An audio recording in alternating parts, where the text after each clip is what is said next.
साल 1995 से देश की सरकार गांधी शांति पुरस्कार बांट रही है। तब से अब तक ये पुरस्कार बहुत सारी संस्थाओं, बहुत सारे लोगों को मिला है।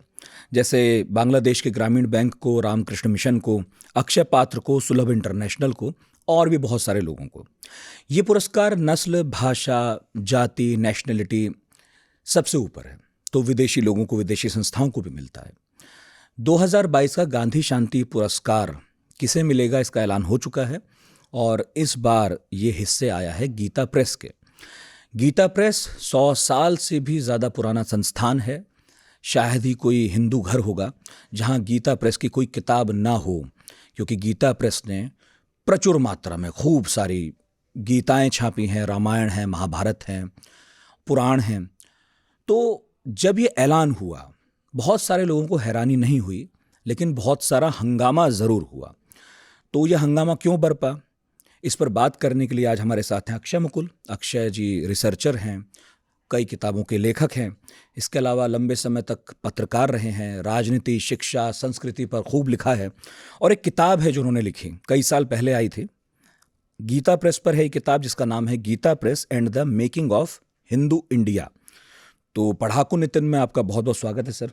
और किताब तो आपने मेरा ख्याल है 4-5 साल पहले लिखी थी। 8 साल और पहले लिखी थी, 8 साल, लेकिन अचानक से रेलेवेंट हो गई। हाँ, मतलब जब ये आई थी 2015 में, तब भी काफ़ी मतलब लोगों ने पढ़ा था और मुझे नहीं लगता था, जो अभी हम पहले बात कर रहे थे कि लेकिन एक जो कहते हैं ना एडवर्टाइजिंग के भाषा में कि ब्रांड रिकॉल। हाँ, तो हमारे ऐसे दोस्त जिनको कोई मतलब जो कॉरपोरेट की दुनिया में है या किसी और दुनिया में है, वो पत्रकार नहीं है या शिक्षा से नहीं, जो किसी से पूछिए उन्होंने देखा हो या नहीं देखा हो, लेकिन गीता प्रेस सबको पता था, वो जिसको ब्रांड रिकॉल कहते, क्योंकि किसी ने रेलवे स्टेशन पे देखा है, किसी ने अपने घर में बुजुर्ग को, किसी को पढ़ते देखा है, दादी, नानी, दादा, घर में माँ पढ़ रही हूँ। तो इस तरह से एक ब्रांड रिकॉल था गीता प्रेस का। तो इनफैक्ट जब मैं लिख रहा था तो बहुत लोग कहते अच्छा गीता प्रेस पे क्यों लिख रहे हो, क्या है, लेकिन वो किताब उस वक्त भी काफ़ी मतलब चर्चा में रही और मैं काफ़ी आश्चर्यचकित था। और अब 8 साल बाद ये तो होता है जिसको कि अचानक मतलब इतना हंगामा होगा मैंने नहीं सोचा। इसीलिए मैंने इस पॉडकास्ट से पहले आपसे पूछा था कि आपको पता था क्या कि 8 साल बाद ऐसा कुछ होने वाला है, मैं पहले लिख के रख लूं। क्योंकि इनफैक्ट जो आपकी किताब है बहुत ज़बरदस्त रिसर्च है। वो 2011 से मैं लिख रहा था, वो 2011-10 से कह लीजिए। क्यों विचार आया था कि गीता प्रेस पर लिखना चाहिए? देखिए, मुझे एक तो है कि जैसे हम बात कर रहे थे कि अगर आप उत्तर भारत में या हिंदी प्रदेश में कहीं भी जाएं, किसी भी घर में, बिहार, यूपी, राजस्थान, मध्य प्रदेश, किसी घर में जाएं, तो कोई ना कोई गीता प्रेस का प्रकाशन आपको मिलेगा। वो रामचरितमानस हो, गीता हो, महाभारत हो और कल्याण, उनकी पत्रिका जो अभी 97 साल हुए हैं जिसको, वो 1926 में शुरू हुई थी और गीता प्रेस के 100 साल हुए, कल्याण का भी 97 साल हुआ। और कल्याण कल्पत्र जो अंग्रेजी में आती है, वो 1934, अगर मुझे ठीक याद आ रहा हो तो 34 के आसपास शुरू हुआ था वो। तो उसमें अभी थोड़ा वक्त है। तो आपको हमेशा कहीं ना कहीं मिलेगा। और मैं प्रिंट के इतिहास में, प्रिंट कैसे विकसित हुआ, इसमें मैं हमेशा से बहुत ज़्यादा मुझे इंटरेस्ट रहा है। और आप करीब मुझे लगता है 10 साल से भी ज़्यादा हो गए, 13-14 साल, एक बहुत कमाल की किताब आई थी लखनऊ और कानपुर के एक बहुत बड़े प्रकाशन उस ज़माने में, नवल किशोर प्रेस, उनका इतिहास आया था। और हमारे जानने वाली एक स्कॉलर हैं, शिकागो यूनिवर्सिटी में पढ़ाती हैं वो, और हिंदी की उल्रिके स्टाक, जर्मन हैं, और उन्होंने बहुत ज़बरदस्त किताब लिखी थी। तो मैंने उनसे भी पूछा कि आपने गीता प्रेस पर क्यों नहीं लिखा, या वेंडी डॉनिगर हों उनसे पूछा, या फ्रांसिस्को ऑर्सिनी जिन्होंने यूपी पे ज़बरदस्त किताब है, या बसुधा डालमिया जिन्होंने बनारस पे लिखा, जो हिंदी साहित्य और वो जो एक पूरा हो रहा था, हिंदी पब्लिक स्फेयर जिसको कहते हैं, तो उसमें आपने इसको कैसे छोड़ दिया, क्यों नहीं लिखा? तो मतलब अगर हम हिंदुस्तान में प्रेस और पब्लिकेशन की बात करेंगे, आप ये कह रहे हैं उसमें गीता प्रेस की बात करनी ही पड़ेगी? मतलब करनी पड़ेगी। ये था कि क्यों नहीं की गई, क्योंकि इसका इतना लंबा चौड़ा इतिहास है। और इतिहास में ये था कि ज़्यादा जिससे भी आप पूछें तो आपको काफ़ी भ्रामक जिसको कहते उत्तर मिले, कोई का नहीं हनुमान प्रसाद पोद्दार जी इसके मालिक थे। हाँ, यही माना गया हाँ, अभी तक तो। और ये जयदयाल गोयनका जी मालिक थे, लेकिन ऐसा कुछ नहीं था। ये हमेशा से ट्रस्ट का रहा है, ये कभी भी प्रॉफिट के लिए नहीं था, ये नो प्रॉफिट नो लॉस पे चलता है।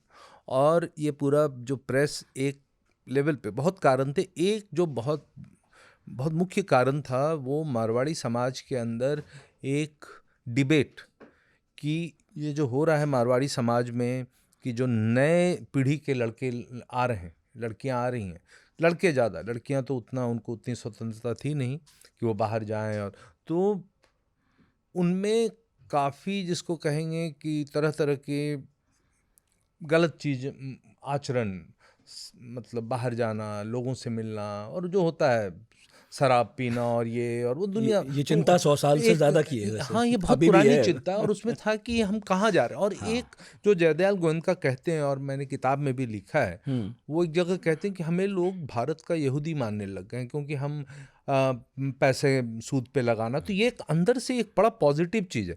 तो बहुत एक इंटरनल चर्निंग है कि हम क्या कर रहे हैं समाज में, हमारे इतना। और उनका जो योगदान है, अगर आप देखें दान करने में, मंदिरों में, स्कूल, सराय, अनाथ आश्रम, जो भी बहुत किया उन्होंने, तो उसको, उस रिएक्शन जो है, उसको माने जो अंदर जो एक चल रहा है, उसमें दो तरह के रिएक्शन हुए। एक तो है कि जैसे जयदयाल जीडी बिरला और जमनालाल बजाज जैसे भी बहुत बड़े मारवाड़ी व्यवसायी थे, जिन्होंने कहा कि इसके लिए हमें रिफॉर्म करना होगा अपने आप को। ये शादियों में बेहिसाब खर्चे, जो हम मारवाड़ी क्या करते शादियों में और बाकी कोई इस तरह के जो उत्सव वाले चीज़ हैं उसमें बहुत पैसा खर्चते हैं, वैसे बड़ी सादगी की ज़िंदगी जीते हैं। अभी भी आप देखें अगर पुराने मारवाड़ी परिवारों में अभी भी बहुत कमाल की सादगी है उनमें। और एक दूसरा जो सोच था वो था कि हमें ये जो पूरी क्राइसिस है मारवाड़ी समाज की और बाय एक्सटेंशन हिंदू समाज की, वो इसलिए है, उसके लिए हमें वापस वो सनातन धर्म की ओर जाना होगा। और हम उस सनातन धर्म का जो हमारा जो पीरियड था, जो हमारा वो पूरा जो एक लंबा वो था, वो इंटरप्ट तब हुआ जब मुसलमान आए, मुगल, हाँ, मुगल उससे भी आए, पहले। और उससे मुगल से जब मुसलमानों के आने से, और वो लंबा चलता रहा। और उसके बाद अंग्रेज आए, जो कि आप उनको कभी कभी वो क्रिश्चियन रूल भी कहते थे। तो था कि हमें ये दो जो बड़ा पीरियड है, इसने हमें करप्ट किया है। और ये जो मॉडर्निटी, ये जो नई नई चीज़ें आई हैं, शराब खाना हो, क्लब हो, ये हो, तो इससे हमारा बहुत हानि हुई। तो इस पे हमें अंदर से जो है ना, तो उसका एक ये है कि हम कुछ करते हैं उसके लिए। तो ये जो सनातनी, और मैंने लिखा भी 1923 में शायद, अब मैं डेट भूल रहा हूँ, अब इतने साल, एक अखिल भारतीय मारवाड़ी अग्रवाल महासभा की मीटिंग हुई दिल्ली में, जिसमें इस पर काफ़ी बहस हुआ।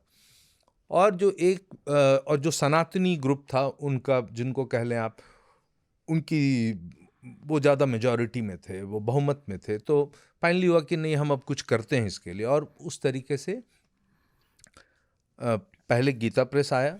और गीता प्रेस उस वक्त भी जो आया तो बड़ा उसका लिमिटेड जिसको कहें वो था, क्योंकि जयदयाल गोयनका थे इसके प्रणेता, वो थे संस्थापक। और वो बहुत गीता को लेकर वो बहुत चिंतित रहते थे, गीता पे कोई अच्छी टीका नहीं है, कोई ये नहीं है। और वो गीता के प्रवचन करते थे, और उनको धीरे धीरे व्यवसाय से मन उचट गया। अच्छा, वैसे व्यापारी थे? वैसे व्यापारी थे वो। अच्छा।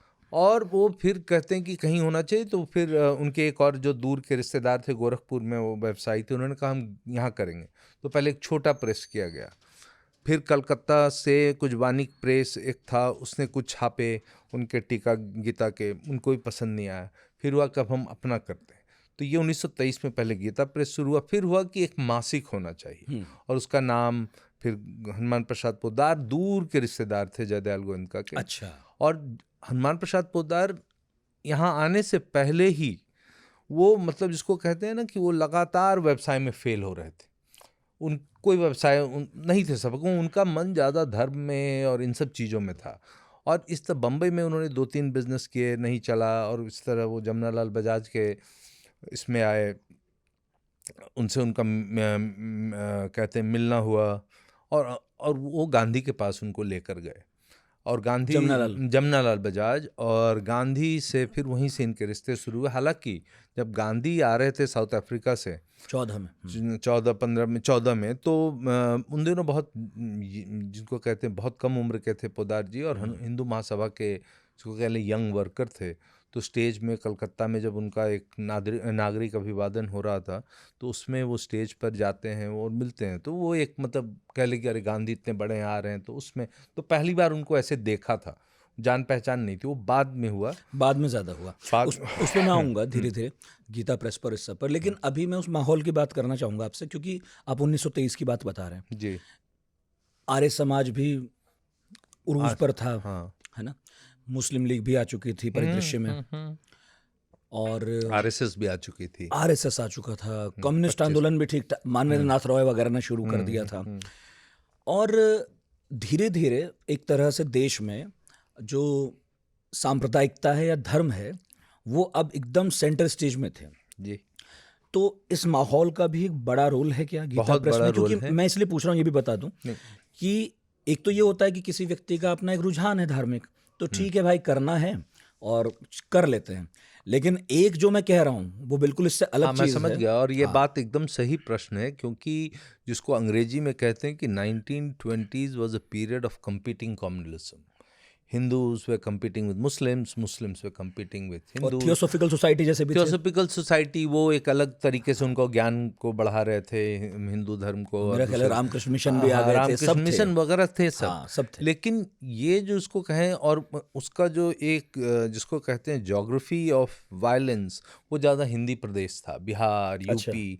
और आप देखें तो वो पीरियड जो है, जैसे ज्ञान पांडे जैसे इतिहासकार ने काफ़ी लंबा चौड़ा लिखा हुआ है कि यूपी में और बिहार में 2-3 मुद्दों पे लगातार दंगे हो रहे हैं। मंदिर के सामने मस्जिद के सामने संगीत, कभी वो सिरदर्द तो अंग्रेजों का बहुत लंबा टाइम ये है। पुराना हाँ, ये इन वो सब तो मुद्दों पे लगातार लाहौर हिंदी से लेके सब जगह, सब हाँ। जगह ये चल रहा है। तो उस बीच में, और ये 1900 पहला जिसको कहेंगे first quarter of 20th century, 1900 से लेके 1925 का, उसी बीच में सब कुछ हो रहा है। और बहुत जो कॉन्सियसनेस है, एक राजनीतिक कॉन्सियसनेस, पॉलिटिकल, ये वो उसी वक्त जिसका फॉर्मेशन हो रहा है। तो आप वो देखिए कितना इंटेंस पीरियड है वो, जो 20 का दशक है। बिल्कुल। आरएसएस है, हिंदू महासभा पहले से ही थी, गीता प्रेस आता है, मुस्लिम लीग है, दुनिया भर के इस तरह के तमाम ऑर्गेनाइजेशन। इसीलिए जब अब कल्याण आता है 1926 में, उससे पहले तो चलिए आप धार्मिक ग्रंथ छाप रहे हैं ना, 3 छापना साल शुरू तक, किया हाँ, आपने। 23 से 26। हाँ गीता छापा, फिर धीरे धीरे हुआ और वो धार्मिक ग्रंथ छापते गए।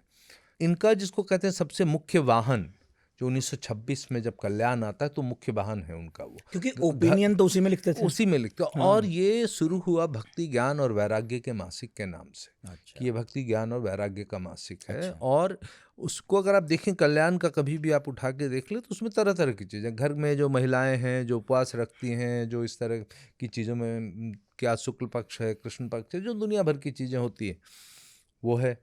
पूरे महीने का आपको बताएगा कि आप किस दिन क्या उपवास रख सकते हैं, किस दिन आप फलाहार कर सकते हैं, किसी दिन बिना निर्जला जाएंगे, वो सब चीज़ें। तो एक बहुत बड़ा जो एक पाठक का एक वर्ग है वो उससे क्रिएट होता है।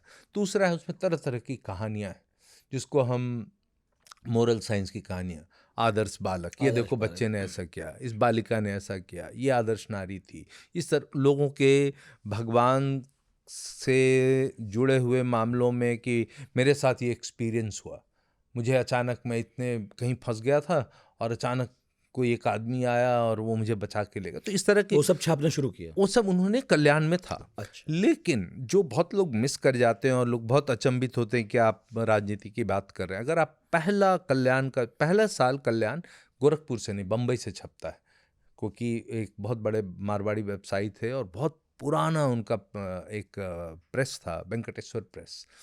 वहाँ से उन्होंने बोला कि आप छाप लीजिए, क्योंकि आपका प्रेस यहाँ तैयार हो रहा है गोरखपुर में, वेंकटेश्वर प्रेस।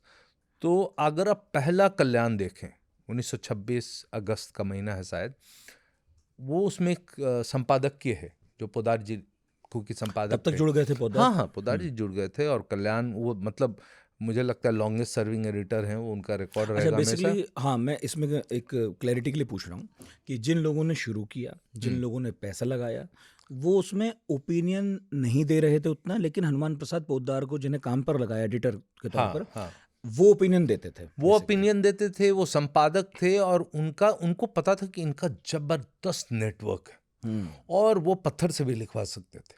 वो जो क्वालिटी है हनुमान प्रसाद पोद्दार की, वो वही मैं सब जगह कहता हूँ कि वैचारिक मतभेद आप भूल जाएं, लेकिन किसी को कन्विंस कर देना लिखने के लिए। और उसमें प्रेमचंद, हाँ, निराला, अच्छा, हाँ निराला ने भी, कुछ होता है ना कि चलो भाई कुछ मतलब धर्म के नाम पे सिप पे कुछ लिख देता हूँ।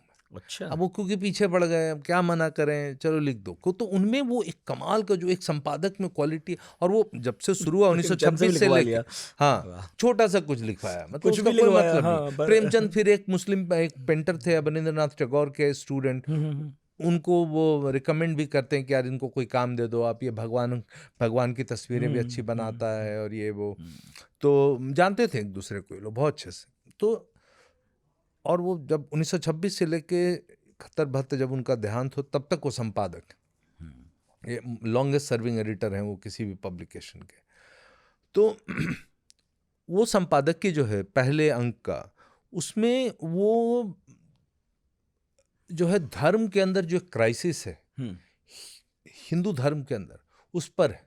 और अगर आप उसको पढ़ें, बहुत छोटा 1.5 पन्ने का एडिटोरियल है वो, और वो कमाल का एडिटोरियल है, और जिसको आप हम टेम्पलेट कहते हैं, वो अभी भी टेम्पलेट है गीता प्रेस का। अब उसमें जिन चीज़ों को लेकर उनको परेशानी है, महिलाओं का एक ये कि महिलाएं जो होती हैं, महिलाएं खुद से अपने आप को वो सुरक्षित, वो नहीं अपना ध्यान रख सकती, उसके लिए मर्द चाहिए, पति, माँ बाप, पति, बच्चा, भाई, इस तरह, और गाय। और उसके बाद जो सबसे बड़ा जो उसमें जो सबसे बड़ी बात वो है कि संघ बल नहीं है हिंदुओं में। अच्छा, और वो इसलिए नहीं क्योंकि हमें बहुत मत हैं, तरह तरह के मत हैं, तरह तरह के विचार हैं, और लोग अलग अलग भाषा में बात करते हैं, और वो नाम नहीं लेते मुसलमान को, कहते हैं कि लेकिन बाकी जगह जो है वो एक संघ बल है, और हमें संघ बल चाहिए। और वही एक बहुत बड़ा चीज़ बनता है गीता प्रेस को, जो कहते हैं कि क्यों इतना पॉपुलर हुआ, उसकी वजह एक ये थी, गीता प्रेस ने उस टाइम डिसाइड कर लिया कि हम हिंदू धर्म के, जिसको कहें कि सोल स्पोक्स पर्सन बन जाएंगे। तो अंदर की जो अंदरूनी जो कलेश है, अंदरूनी कलह है, अंदरूनी जो मतभेद हैं, उसको हम वहाँ नहीं लिखें। इसीलिए आप देखें, मंदिर प्रवेश का एक मुद्दा है, जैसे हिंदू महासभा मंदिर प्रवेश के पक्ष में, गीता प्रेस पक्ष में नहीं। लेकिन आप ये कभी नहीं देखेंगे कि गीता प्रेस कल्याण हिंदू महासभा पे आक्रमण कर रहा है। अच्छा, कभी नहीं होगा ये। अच्छा। हालांकि हिंदू महासभा ने आरएसएस पर तो बहुत किए, बहुत किए। हिंदू महासभा अलग था, मैं हिंदू महासभा पे सही का कह रहे हैं, गीता लेकिन प्रेस गीता पे प्रेस अटैक भी की, मैं हाँ, बताऊंगा आपको। अच्छा, हाँ, वो भी बहुत लंबा अच्छा, चौड़ा अटैक किया, और काफ़ी इशूज उनका एक बड़ा एक साप्ताहिक था जो हिंदू महासभा का कहा जाता था, डायरेक्ट नहीं, हिंदू पंच। हाँ, वो बहुत अब रेयर, उसके इशू बहुत कम मिलते नहीं हैं, कुछ इधर उधर पड़े हुए थे जो मुझे मिले, और वो उसी टाइम के जब ये गीता प्रेस का एक बहुत बड़ा हंगामा खड़ा हुआ था अंदर में 1920 के दशक में। तो वो हर चीज़ पर वो कभी भी एक दूसरे को अटैक नहीं करते हैं वो, और इससे क्या होता है कि लोगों को लगता है, इसीलिए आप देखेंगे हिंदू महासभा के लोग भी लिख रहे हैं वहाँ पे। हाँ, चांदकरण शारदा, एक से एक बड़े जो वहाँ हिंदू महासभा के लोग हैं वो लिख रहे हैं। ठीक बात। और श्यामा प्रसाद मुखर्जी, ये लोग बहुत बिजी रहते थे, उतना नहीं लिख पाते थे, लेकिन लिख रहे हैं। तो इस तरीके से उसको उन लोगों ने बोला कि इसको हमें ये करना, और कल्याण जो है तब वो घर घर पहुंचने लगा। और उसको घर घर पहुंचाने में ये जो पूरा मारवाड़ी समुदाय का जो एक नेटवर्क है, उसका अगर आप शुरू के अंक देखें कल्याण के, तो उसमें लिखा होगा अंत में कि पिछले अंक को अगर आपको ख़रीदना है तो बांकुड़ा में, घाटशिला में, बोंगाई गांव में, जोरहाट में ये हैं, और उनका ये पता है, उन्होंने 500 कॉपी खरीद रखी है, उनसे आप ले खरीद सकते। लीजिए, ले लीजिए। हाँ, तो ये बट मारवाड़ियों अच्छा, के थ्रू नेटवर्क बनता है धीरे हाँ, धीरे। लेकिन शुरू में फ्री में बंटता था। देखिए जो खरीद लिया नहीं, फ्री में नहीं बढ़ ये सकता मॉडल था। पूछ रहा हूँ, हाँ। हाँ, मॉडल ये था उनका, मॉडल तो था शुरू से ही कि नो प्रॉफिट नो लॉस होगा। इन्होंने हेडक्वार्टर गोविंद भवन है इनका, कलकत्ता में है। गोविंद भवन कार्यालय कहते हैं उसको, बड़े अब तो काफ़ी लंबा बिल्डिंग है इनका, हेडक्वार्टर वहीं पे है शुरू से उस ज़माने से, कलकत्ता। कलकत्ता में। फिर गीता प्रेस गोरखपुर। क्योंकि हेडक्वार्टर वहाँ रखा उन्होंने, ये प्रेस यहाँ था। अब तो एडिटोरियल भी शिफ्ट होकर बनारस चला गया। अच्छा, अब तो प्रेस गोरखपुर में रहा। हाँ, और संपादकीय जो था कल्याण का, और पूरा वो पहले गोरखपुर में ही था। पिछले कुछ, मुझे लगता है, मैं एग्जैक्ट मुझे नहीं पता, 8-10 साल से, ठीक है। क्योंकि जो अभी संपादक थे राधेश्याम जी, वो बनारस के थे, तो दिक्कत होती थी कि ठीक। आधे लोग यहाँ काम कर रहे हैं, वहाँ काम कर रहे हैं, तो पूरा संपादकीय फिर जो है बनारस आ गया। बनारस आ गया। संपादकीय के लोग जो कल्याण ठीक के है। थे वहाँ आ गए। हाँ, तो हम मॉडल पर बात कर रहे थे। हाँ, तो मॉडल पे उनका ये था कि जिस मारवाड़ी कोई व्यवसायी है, वो किसी चीज़ का व्यवसाय, उसने 500 कॉपी लिए तो 500 के उसने पैसे दे दिए। अब ये उसकी मर्जी है कि वो बेचे नहीं बेचे, गीता प्रेस को पैसे आ गए, और ये मुनाफा का बिजनेस तो था नहीं। और हाँ, पैसा तो उनका बथेरा था। हाँ, पैसे थे उनके, और वो था कि सब लोग उसमें पैसे देंगे अपने हिसाब से, जिसको आज के ज़माने में लोग CSR कहते हैं, कॉर्पोरेट, तो उनका ये कॉर्पोरेट सोशल रिस्पॉन्सिबिलिटी नहीं, दान हो कॉर्पोरेट गया। रिलीजियस रिस्पॉन्सिबिलिटी या स्पिरिचुअल रिस्पॉन्सिबिलिटी, जो कहना आप कह लें। तो मारवाड़ी, उनके ट्रस्ट में भी सिर्फ मारवाड़ीज हैं, उसमें आप जो भी कोई नीची जात का, जिसको हम कहते हैं हरिजन, दलित, वो लिखा हुआ है, वो नहीं बन सकते उसके मेंबर। अच्छा। हाँ, वो लिखा हुआ, मैंने अपनी पुस्तक में भी लिखा है वो सब चीज़। तो इस तरीके से धीरे धीरे गीता प्रेस और कल्याण, और साथ ही जो उन्होंने पूरा एक नए तरीके से धार्मिक ग्रंथ को पहुंचा। अब रामायण, आप किसके पास इतना वक्त है कि रामायण पूरा पढ़े रोज? तो गुटका शुरू किया उन्होंने। हनुमान चालीसा देखें आप, तो 25 पैसे का, 1 रुपये का हनुमान चालीसा, वो तो अभी भी मिलती है, अभी भी गुटका मिलते। छोटा सा। हाँ, गुटका, तो गुटका रामायण जैसे उन्होंने फिर कहा कि सुंदर कांड, जितने कांड है रामायण के, उसमें सुंदर कांड बहुत चर्चित, और लोगों को होता है सुंदर कांड पढ़ो तो आपके ये दुख दूर हो जाएंगे, ये अलग हो से निकाल जाएंगे, दिया। तो सुंदर कांड अलग से आया, दुर्गा सप्तशती, इस तरह की चीजें, और वो धीरे धीरे फैलता गया। तो और एक तो मेरा लोग, ख्याल है वर्ल्ड रिकॉर्ड है। हाँ हाँ, उनका होगा वर्ल्ड रिकॉर्ड, करोड़ों करोड़ में छप चुका है वो, छपे हैं उनके चीज। और तो वही एक होता है, क्योंकि आम लोगों के बीच सिर्फ वो धार्मिक ग्रंथ नजर आता है, और लोग कहते हैं कि यार आप मतलब इनका तो कोई राजनीतिक पहलू है ही नहीं। धर्म ग्रंथ छापने से किसी को कोई परेशानी नहीं। हाँ, क्या परेशानी? कुछ नहीं। आप लोगों तक पहुंचा रहे हैं, हालांकि उसके भी बहुत पहलू हैं, उसमें भी कॉन्ट्राडिक्शंस हैं जो हम बात करेंगे, लेकिन है कि ठीक है, धर्म ग्रंथ छापने से, बाइबल सोसाइटी बाइबल छापता है, तो गीता प्रेस इस तरह की चीज़ें छाप रही थी। और शुरू में अगर आप देखें तो महाभारत, जो बहुत कम लोगों को पता है कि इन्होंने एक महाभारत करके भी एक पत्रिका शुरू की थी। अच्छा, पत्रिका थी। हाँ, वो पत्रिका थी, कुछ साल चली, और उसका एक जिसको कहते हैं डेफिनेट पर्पस ये था, क्योंकि महाभारत को लेकर एक मत नहीं थे स्कॉलर। अभी भी आपको महाभारत पे बहुत काम है, और बहुत उसमें जिसको कहते अलग अलग मत है, तो रामायण पर भी नहीं है। रामायण पे भी, लेकिन महाभारत में बहुत ज़्यादा है। तो उसमें उन्होंने दुनिया भर के scholars, Bhandarkar oriental research, Pune से लेकर विदेश के स्कॉलर, सबसे लिखवाया, और आइडिया था कि हम कोई एक ऐसा वर्जन तैयार करें जिसपे ज़्यादा से ज़्यादा लोगों का सहमति हो। और उन्होंने महाभारत करके वो चलाई, वो मैंने उसके बारे में पूरा एक लिखा भी है कि महाभारत भी उन्होंने चला, फिर उनको बंद कर दिया जब उनको लगा कि अब इस पे आ गया, और फिर महाभारत छापा उन्होंने। महाभारत जो आपको देखने को मिलता है सब जगह।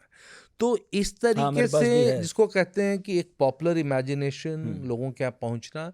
लेकिन इनका जो दूसरा पहलू है, जो 20 का, जिसके बाद से जहाँ से हमने शुरू की थी, कि 20 का दशक जो है, और वो पहला जो 25 साल है 20वीं सदी का, उसमें अगर आप पल बढ़ रहे हैं, कोई संस्था आ रही है, तो राजनीति दूर नहीं हो सकती थी उसमें, कहीं ना कहीं, और वो आती है फिर। हाँ, बेशक, जब आप कहते हैं कि वो ऐसा दौर था जब गीता प्रेस आई, तो चारों तरफ धर्म को लेकर, मतों को लेकर, संप्रदायों को लेकर एक शोर था, और पॉलिटिक्स भी खूब ज़ोर शोर से हो रही थी। इनफैक्ट राष्ट्रवाद की एक नई लहर गांधी नाम की मजबूत हो रही थी। 20 में तो असहयोग आंदोलन हुआ ही, 20-21। तो जब ये सब हो रहा है तो जो गीता प्रेस में व्यक्ति हैं उनका इंक्लिनेशन किस तरफ दिख रहा है? आप कह रहे हैं हिंदू महासभा की तरफ दिख रहा है? देखिए, उनकी एक ट्रेनिंग कह लें, उस उम्र में मैं उस पर ज़्यादा तवज्जो नहीं देना चाहता, क्योंकि बहुत बार लोग 15 साल की उम्र में आप कुछ कहीं ज्वाइन कर लेते हो, ठीक है, मुझे नहीं पता। हिंदू महासभा, क्योंकि उनके खुद जो भगवती शरण सिंह ने जो लिखी थी उनकी जीवनी, उसमें भी है कि वो एज ए यंग हिंदू महासभाइट वो जाते हैं और मिलते हैं गांधी से, उसका कोई मतलब नहीं। वो गांधी से जब वो 20 के दशक में मिल रहे हैं बम्बई में और गीता प्रेस में आने से पहले, तब तक एक मैच्योरिटी है। और हनुमान प्रसाद पोद्दार का एक रेपुटेशन है, वो जिसको कहते हैं कि एक उनको लेके एक तरह तरह की भ्रांतियां हैं। भ्रांतियां मतलब, और बहुत पॉजिटिव, मतलब ये कि ये भगवान का एक रूप है। अब जैसे आप उनकी जितनी जीवनियां हैं उसमें आप देखेंगे, एक बात ये कहते हैं कि जब पैदा हुए तो इनकी किसी वजह से इनका जीव अटका हुआ था, उसको जब खोला गया तो उसमें कोई बहुत ही शुभ चिन्ह था उनके जीव पर। तो होता है ना कि उन पे एक वो बिल्डिंग, एक वो धीरे धीरे उनका एक वो बन रहा था पोद्दार जी पर। पोद्दार जी पे। और पोद्दार जी जब बम्बई आते हैं तो व्यवसाय में उनका मन नहीं लगता और उनका व्यवसाय कर नहीं पाते हैं। वो बहुत तरीके से उनको कोशिश की गई कि व्यवसाय कर लीजिए, मारवाड़ियों में पहला होता है व्यवसाय कीजिए, नहीं कर पाए। फिर तब तक वो धर्म लोगों से मिलना, और रामकृष्ण डालमिया से उनकी दोस्ती हो गई, तो इस तरह के, और गांधी से मिले वो। और गांधी से जिसको कहें, मुझे विचारधारा और ये सब मुझे नहीं पता है, लेकिन है कि वो तो बाद में आता है उभर के। वो उस वक्त अनफोल्ड है भी, कि गांधी का भी अनफोल्ड थोड़ा बाद में हो रहा है। हाँ, तुरंत तो बाद में गांधी नहीं है। की जो सबसे बड़ी खासियत है कि गांधी लगातार इवॉल्व कर रहे हैं। और गांधी हमेशा बोलते हैं कि हाँ, मैंने ये 5 साल पहले कही थी ये बात और गलत कही थी, और मैं अब उसको अपने आप को बड़ा प्रचलित भी है। जब उनसे किसी ने कहा कि आप कभी कुछ और कहते हैं, कभी कुछ और, सही किसे माने, तो उन्होंने कहा जो सबसे बाद में कहा है वही सही है। हाँ, सही है। और तो गांधी को कभी तो गांधी से पोद्दार बहुत प्रभावित हैं, उनकी सादगी से, उनके सोच से, और उतना मतलब, और जो है कि पूरा एक वो जो पूरा लहर, मतलब नेशनल मूवमेंट में गांधी एक होता है ना, is like a fresh air. वो पूरा मूवमेंट अब गांधी के पीछे चल रहा है, तो ये भी और वो भी एक ऐसे व्यक्ति जो खुद को सनातनी हिंदू कहता था, सनातनी हिंदू कहता गाय है, की रक्षा को भी तत्पर गाय के, था। हाँ, सब कुछ शुरुआत है। में तो वर्ण व्यवस्था और जाति को लेकर भी जैसे विचार पसंद थे पोद्दार साहब को, वही थे। तो उस दशक में ये बहुत क्लोज हैं, और पोद्दार, गांधी उनको बहुत प्यार करते हैं। खतों खिताबत होती थी, मुलाकातें हाँ, होती थी हाँ, लगातार। हाँ, काफी खत हैं दोनों के। और ये हमेशा ये कहते हैं कि देखो, तुम भगवान का काम कर रहे हो और मुझे अच्छा लगता है। और एक बार कहते हैं कि मुझे मन करता है कभी कभी तुम मेरे पास आ जाओ, और फिर मुझे लगता है नहीं, चलो तुम तो भगवान का काम करो, तुम मेरे साथ ही हो, मेरे पास ही हो, एक ही बात है। तो उस तरह, लेकिन वही ऐसे एक विचार आया, जिज्ञासा मैं पूछ रहा हूँ, गांधी ने कभी लिखा था कल्याण में कहीं? नहीं, काफी लिखा है। हाँ, तो मैंने भी कल्याण में उनके 2-3 तरीके थे लिखवाने के पोद्दार जी को, क्योंकि गांधी बहुत व्यस्त रहते थे। तो एक तो था कि उनके जो छपते थे हरिजन में या नवजीवन में, उससे वो लेकर वो लेते थे जो उनको लगता था ये काम का। कभी कभी लिखवाने में दिक्कत ये होती थी कि गांधी बहुत व्यस्त रहते थे, तो महादेव देसाई या जमनालाल बजाज या एक और व्यक्ति थे, उनको कहते थे कि आप गांधी को पकड़ के लिखवाइए। और गांधी के छपे हुए चीज़ और कल्याण के लिए लिखे हुए चीज़ सब किए गांधी ने। हाँ, हाँ। लेकिन ये बात यहाँ से बात शुरू होती है, जिस गीता प्रेस को गीता को लेकर शुरू किया गया, गांधी के अपने विचार थे गीता पे, और गांधी का शायद ही कोई भाषण होगा बहुत सालों तक जिसमें गीता का जिक्र नहीं आता। लेकिन गांधी उसको ऐतिहासिक दस्तावेज नहीं मानते थे, और इसलिए कल्याण ने कभी भी गांधी के विचार गीता पे नहीं छापे। तो ये वैचारिक जो बात करते हैं हम, तो इस पर मैं स्ट्रेस करना गीता प्रेस को बहुत क्लैरिटी थी, उनको क्लैरिटी थी। उनका एक वो था कि ऐतिहासिक दस्तावेज है, ठीक है, उनका वो सोच था। गांधी का वो सोच नहीं था। यहाँ तक कि बाद में एक ईश्वर अंक आता है, या मुझे दशक याद नहीं है, तो वो करीब 4 प्रश्न बनाकर वो सब लोगों को भेजते हैं, बड़े बड़े लोगों को, गांधी को भेजते हैं। जैसे कि भगवान का आपकी ज़िंदगी में क्या योगदान है, क्या आपने भगवान के दर्शन किए हैं, भगवान ने आपको किस वक्त, कोई ऐसा बताइए जब आप बहुत ही मतलब फंसे हुए थे, कुछ भगवान ने आपको भगवान ने मदद, उबार लिया। भगवान ने आपको उबार लिया, आपकी मदद की। गांधी कुछ का जवाब तो देते हैं, लेकिन कहते हैं कि ये भगवान के दर्शन हुए हैं या भगवान का, तो गांधी कहते हैं देखो मुझे पता है तुम ये क्यों पूछ रहे हो, तुम कल्याण में छापोगे और मैं ये सब व्यक्तिगत चीज़ें अच्छा। नहीं चाहता हूँ।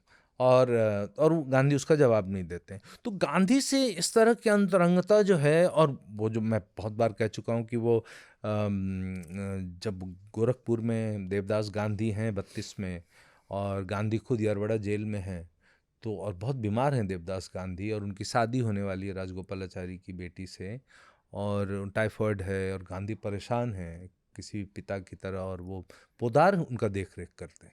पोदार गोरखपुर में उनका हेल्थ बुलेटिन निकालना, जो जेलर जो था उस ज़माने में आईजी, वो देहरादून में कहीं बैठता था, वहाँ से उनसे परमिशन लेना कि कितनी बार मिल सकते हैं, और वो लगातार गांधी को बताना कि क्या हो रहा है, कैसे हैं देवदास गांधी। तो इस तरह की अंतरंगता है। और वहीं पे 32 से ही जो कहते हैं खुल के दोनों के मतभेद भी शुरू हो जाते हैं, क्योंकि वही समय है जब गांधी अनशन पे जाते हैं, और 32 ये साल ही ऐसा 32 है साल ही, कि बहुत और सारे लोगों के बहुत सारे मतभेद उभरते हैं। वो मंदिर प्रवेश और सहभोजन को लेकर, और ये बहुत परेशान होते हैं कि यार जिस गांधी को मैं इतना, बेसिकली गांधी ने जो प्रोग्रेसिव अप्रोच ली है हाँ वो इस साल के बाद ली है, तो बहुत सारे नहीं, लोग असहज हुए हैं। गांधी का मतलब गांधी का स्लो इवोल्यूशन माने इन सब मतों पे हो रहा है, लेकिन गांधी कहते हैं कि ये हिंदू धर्म को कभी ना कभी प्रायश्चित करना पड़ेगा, क्योंकि आप एक इतने बड़े हिस्से को बाहर निकाल रखा है आपने, और उसके साथ आप बहुत क्रूरता से पेश आते हैं, और इनको आपको मंदिर में तो पोदार कहते हैं कि मंदिर में प्रवेश करने से क्या होगा, वो क्या उस जाति का हो जाएगा, और उसके लिए आपको साफ कपड़े पहनने होंगे, नहाना धोना होगा, आपको जिसको कहते हैं मांस और इन सब चीज़ों से दूर रहना होगा, और सहभोजन से। और वो फिर गांधी को वही आईना दिखाने का काम करते हैं कि आपने तो खुद 20 के दशक में कहा था साथ खा लेने से कुछ नहीं होता। लोटा अगर कर भी लिया तो साथ में एक ही लोटे से पानी पी लिया तो उससे क्या होता है, उससे क्या कोई। होता है? तो गांधी कहते हैं हाँ मैंने कहा था, यही गांधी की खासियत थी, उनकी महानता थी कि हाँ मैंने कहा था, और मैं ऐसा सोचता हूँ। और यहाँ से लेके वो धीरे धीरे बढ़ते बढ़ते वो काफ़ी, और जब 40 के दशक में एक राजनीति नया रूप लेती है, और वो बहुत सांप्रदायिक रूप है वो 40 का दशक, आपको लगता है हम स्वतंत्र होने वाले भी हैं, फिर लगता है विभाजन होने वाला है, और गांधी नोआखली जाते हैं, और यहाँ वो देखते हैं कि कोई इनको बहुत नाराज़गी है कि अरे नोआखली क्यों जाते हैं, ये हिंदुओं के लिए कहीं कहीं नहीं जाते, ये मुसलमानों के लिए क्यों, और बाद में वो विभाजन के लिए गांधी को दोषी ठहराते हैं। अच्छा, वो कि भी हाँ वो गांधी को दोषी ठहराते हैं। और इस बीच में खास के जाति को लेकर गांधी वहीं 32 में कहानी नहीं खत्म होती है, वो अब उसको एक और दूसरे रूप में गांधी कहते हैं कि अब मैं उसी विवाह में जाऊंगा जहाँ पर एक जो कोई है वर या वधू अंतर्जातीय होनी अंतर्जातीय होगा, और उसमें अगर कोई हरिजन हो, हाँ तो जाऊंगा। ये लोग परेशान होते हैं। फिर 46 में वो शादी होती है जिसमें एक वो दलित पुरोहित है, और उस खुद शादी बैठ के कन्यादान। वो बैठे हैं, और उसमें विनोबा भावे हैं, काका कालेलकर हैं, तब ये नाराज हो जाते हैं कि यार क्या करें। और इनको जो गांधी से परेशानी इसलिए भी है कि गांधी को चाहने वाले उतने ही थे जितने गीता प्रेस के थे, और ये कह रहे हैं कि मैं सनातनी धर्म हूँ, और मैं सनातनी धर्म मानता, मैं सनातन धर्मी भी हूँ, और मैं इस तरह के विचार अप्रोच भी ले रहा हूँ, प्रोग्रेसिव अप्रोच। तो इनको लगता है इनका क्या करूँ मैं, तो किसी को कहते हैं कि यार ये तो पश्चिमी साधु है भारतीय वेश में। हाँ तो ये एक काम। और 46 के दशक में 46 कह रहा हूँ 40 के दशक में आप देखें 45 और 46 और 47 गांधी की हत्या हो जाती है 48 में। वो पूरा जो वो है 3-4 साल का जो एक पीरियड है उसमें लगातार एकदम सांप्रदायिक है कल्याण, भक्ति ज्ञान वैराग्य कहीं तक नहीं है। और वो आपको तब लगता है कि क्योंकि कल्याण साधारण हिंदू घरों में जाता था, और कल्याण किसी एक ऑर्गेनाइजेशन का मतलब इसको कहें जर्नल नहीं था, आरएसएस का जर्नल नहीं था, हिंदू मुखपत्र नहीं महासभा था। का नहीं था, ये एक धार्मिक पत्रिका थी हम्म। जो घरों में जा रही। अब इनको लगता है कि हमारा मैसेजिंग के लिए सबसे बढ़िया अगर कुछ है तो कल्याण है। तो आप देखें 46 में जो हिंदू महासभा का कि जो वार्षिक अधिवेशन है गोरखपुर में, उसका पूरा का पूरा जो वो पास करते हैं कि कैसा अब तो विभाजन हो रहा है, पाकिस्तान बन के रहेगा, तो अब इस देश को क्या करना है। हाँ, वो फिर उसमें ऐसे ऐसी चीज़ें छपती है, कविता छपती है कि हिंदुत्व विहीन भारत का क्या होगा। तो इस तरह की चीज़ें वो हो रही है। इसके साथ ये नहीं है कि उनके धार्मिक ग्रंथ नहीं छप रहे, वो छप रहा है, वो काम अलग चल है। रहा है, हाँ। वो चल रहा है। लेकिन और फिर आप देखें हिंदू कोड बिल से भी इनको बहुत नाराजगी है, और ये कहती है कि यार ये कमाल हो गया, पाकिस्तान बना और आप बनते ही सबसे पहला चीज़ आपको हिंदुओं पे ही ध्यान आया, आप हिंदुओं को, और पूरा का पूरा जो एक आर्गुमेंट है वो वही आपको सुनने को मिलेगा जो हमने बाद में लव जिहाद के ज़माने में सुना, अभी भी चल रहा है कि इससे क्या होगा, इससे हिंदू कोड बिल से हमारी लड़कियां, मुसलमान लड़के शादी कर लेंगे, वो उनको गो मांस खिलाएंगे, वो हमारे घर में ही गोमांस पकेगा, फिर वो क्या करेंगे कि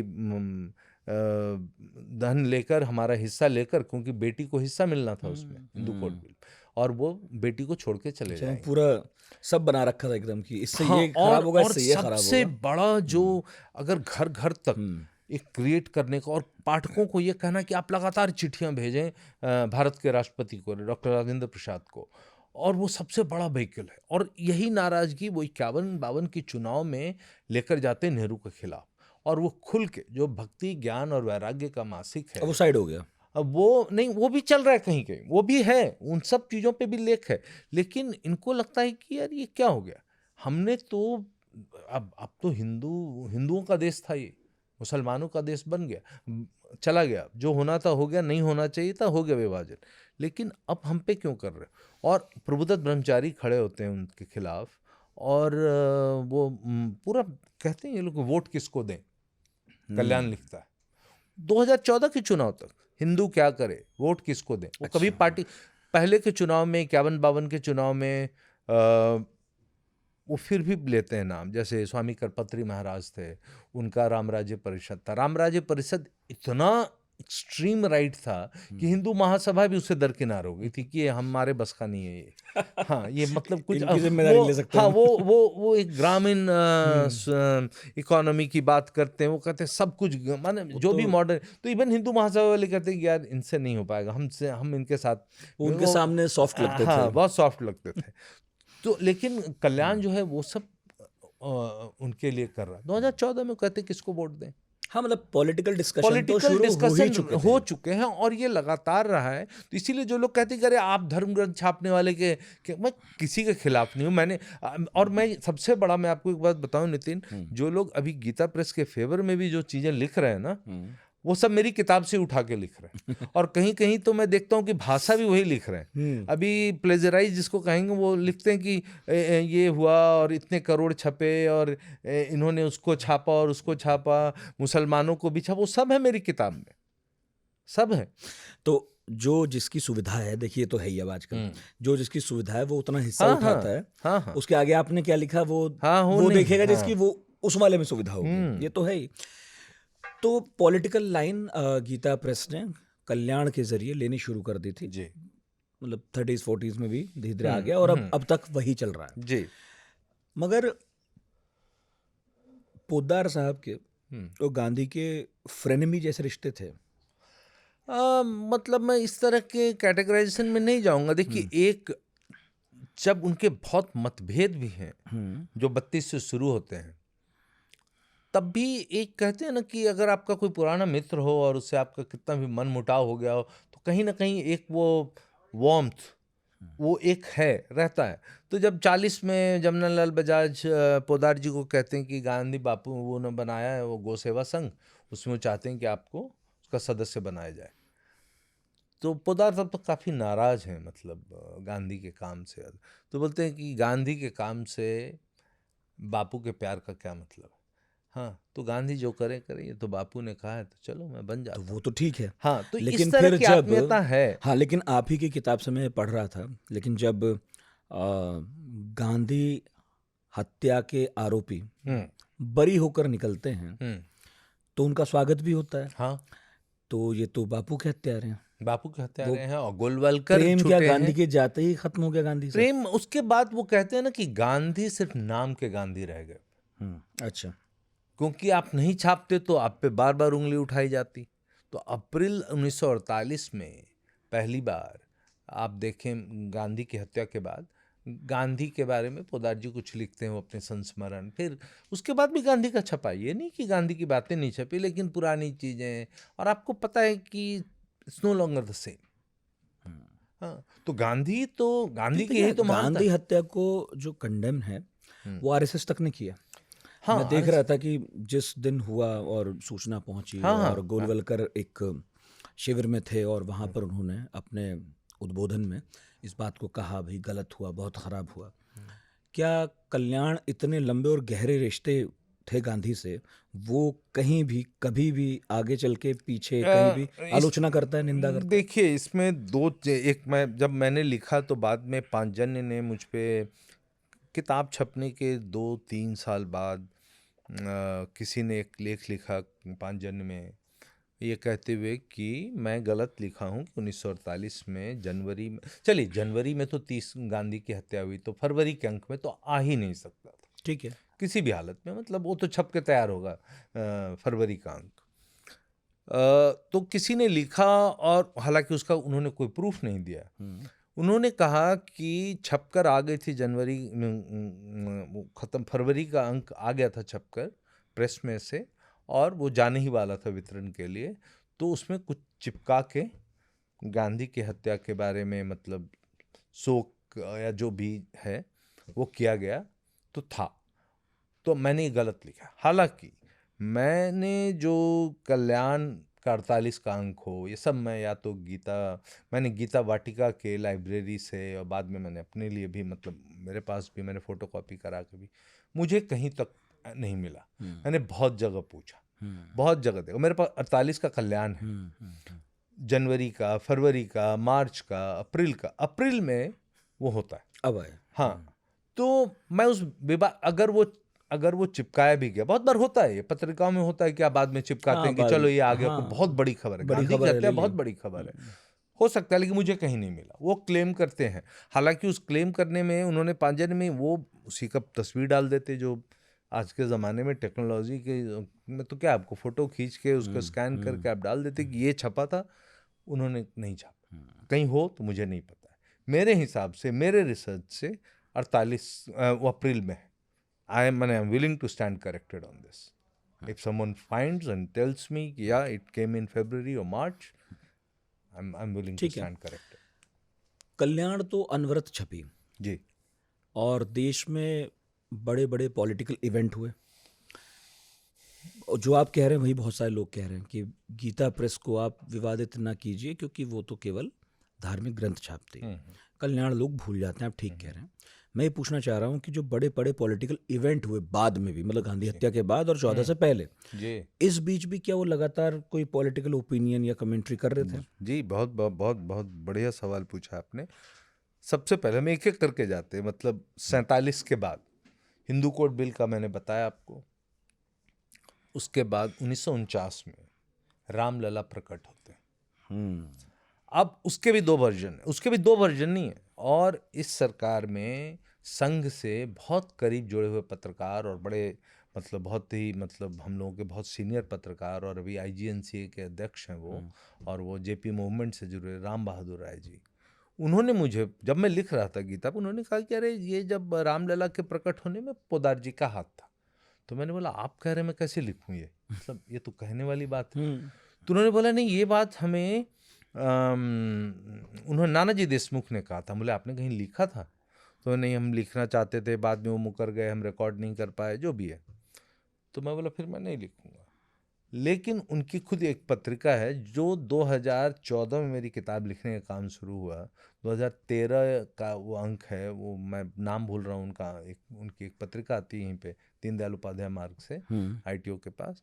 उसमें उन्होंने दिसंबर के अंक में या कुछ, जो बाबरी जो मस्जिद पे के ध्वस्त होने का कोई एक विशेषांक था कुछ। 92 नहीं, ये उसको- 2013 को जो होता है ना, हर साल एक आता है कि ये दिसंबर में वो जो हुआ हाँ था। याद किया जाता है। याद किया जाता है। तो उसमें उन्होंने लिखा कि पोदार भी थे, जो 3-4 लोगों के नाम आए। शकुंतला नायर जो के नायर की पत्नी थी, 2-4 साधु थे अयोध्या के, और उसमें पोदार जी का भी है। उनका भी है। चलिए, वो एक, और मैंने वो लिखा उन्हीं को साइट करते हुए, उन्हीं के मैगजीन को, कि वो लिख रहे हैं और वो बहुत करीब है संघ के। मतलब इसमें कहने वाली बात भी नहीं है। मोदी जी के आने के बाद उनको IGNC का अध्यक्ष बनाया गया, बड़ा प्रेस्टिजियस पोस्ट है वो।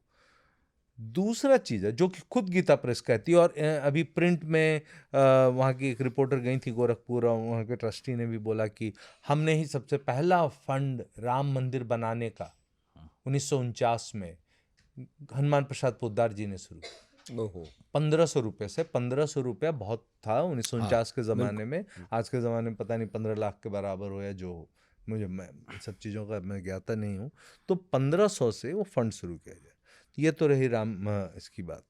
अब आप आगे आए 60 के दशक में, बहुत भयानक एक पार्लियामेंट, माने बीच, जिसको लुटियंस बंगलो जोन कहते हैं, जो पूरा सेंट्रल दिल्ली का इलाका है, एक बहुत, जिसको कहते हैं हिंसक, वो हिंसा हुई गोरक्षा के नाम पे, जिसमें संसद पे भी अटैक हुआ। अच्छा अच्छा अच्छा जी, वो बड़ा जलसा था, बहुत जलसा संसद था। की तरफ चले बहुत सारे साधु, संसद के ऊपर चले, बहुत गणपति जी वायलेंस महाराज हुआ। के नेतृत्व में बहुत था। लोग नहीं, वो उसमें गोलवलकर थे। अच्छा। और हनुमान प्रसाद पोद्दार वो गोरक्षा समिति के बहुत जो करता धरता थे। कामराज का घर अटैक हुआ, बहुत वायलेंस हुआ, और बहुत लोगों को फिर जेल में डाला गया, और बाद में इनको ऑलमोस्ट माफ़ी मांगनी पड़ी कि छोड़ दिया जाए, सबको तिहाड़ में डाला गया। और वो उस तरह का हिंसा किसी ने देखा नहीं। हाँ। और उसमें भी कल्याण काफ़ी बढ़ चढ़ कर कि नहीं, साधुओं ने कोई गलत नहीं किया, ये नहीं किया। बाद में जब लगा कि ये सरकार मतलब आसानी से नहीं छोड़ेगी, तब थोड़े नर्म होते तब टोन डाउन हुई। तब टोन डाउन हुए, और धीरे धीरे सबको छोड़ा गया। उसके बाद आप आ जाइए राम मंदिर। राम मंदिर का जो फिर 92 में जब मंदिर मस्जिद, बाबरी मस्जिद को ढाने का काम, तो वो कहते हैं कि अरे इस पे हंगामा क्यों, क्योंकि जो डिमोलिश हुआ वो तो मस्जिद था ही नहीं, वो तो मंदिर था। फिर आप देखें, आप आ जाइए फिर राम सेतु को लेकर। राम सेतु को लेकर भी उनका एक पूरा मम्बो जम्बो एक है, पूरा एक थ्योरी कि ये मतलब यही पुल था जिससे राम गए थे लंका, तो इसको आप कैसे कर सकते हैं। तो इस तरीके से आप देखें तो फ्लैश स्टैंड लेते रहे। इसलिए आप अपनी किताब में ये जुमला लिखते हैं, मेकिंग ऑफ हिंदू इंडिया।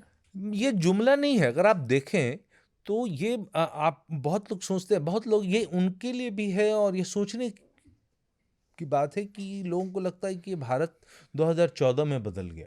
और जब लोग देखते हैं कि परिवार में क्या हो रहा है, दोस्तों में क्या हो रहा है, कहते हैं कि यार ये तो ठीक ठाक था, ये कैसे अचानक ऐसा हो गया। तो जो व्हाट्सएप ग्रुप जो है परिवारों में या घरों में, दोस्तों में, लोगों में बहुत मतभेद हो गए, लोग बात नहीं करते एक दूसरे से। तो अगर आप देखें तो ये जिस कगार पे आज हम खड़े हैं, सही है गलत है उसमें मैं नहीं जा रहा हूँ, हम जिस कगार पे खड़े हैं उसकी बुनियाद 100 साल पहले बहुत, और उसमें सिर्फ गीता प्रेस अकेले नहीं है, एग्जैक्टली बहुत है, जिसको कहते हैं ना brick by brick, brick by brick ये चीज़ें लाई गई, और उसमें इनका बहुत अहम योगदान है। बहुत अहम योगदान है।